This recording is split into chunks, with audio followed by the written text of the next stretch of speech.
Let's bring in the Prime Minister of the Palestinian Authority, Mohammed Mustafa, who joins me exclusively from Ramallah. Prime Minister, welcome to the programme. Can I first get your reaction to our colleague's report about what's happening in Gaza and the apparent shoot-to-kill process that's going on by the IDF against people trying to get food? Have you raised objections? Have you talked to the Israeli government? What is your reaction? Well, our reaction is outraged. We are very outraged about what's going on. Our people deserve dignity, deserve to live normally, deserve to get food, to get water, to live normally. And I think these actions are not going to help anyone in this region. We therefore have been talking to everyone around the world, including the United States, Europe, Arab partners and brothers. But clearly, the Israeli government has still to deliver on this. We believe that wars will not bring peace to this region. And these actions will only bring hatred and anger to this region.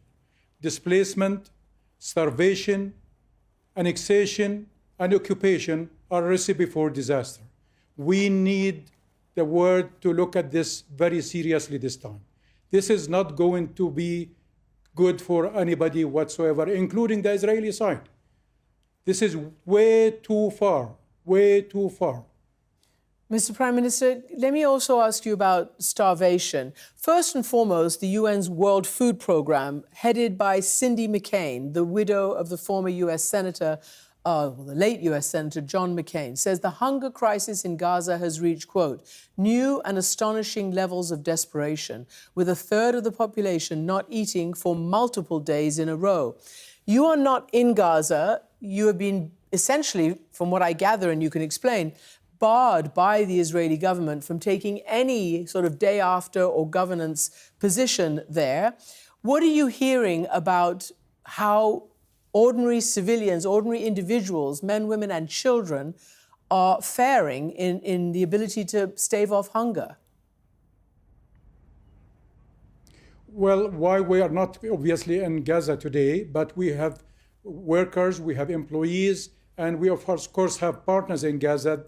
They're doing their best under the very difficult circumstances being created by the Israeli army. This morning, earlier today, I had a good meeting with a lot of representatives from international partners, and we've talked to our partners and our employees in Gaza about the situation. Things are extremely difficult. Action is needed, especially in terms of opening the border crossings. This is the first thing needs to be done so that aid can come in as soon as possible. There's a lot of aid waiting at the gates.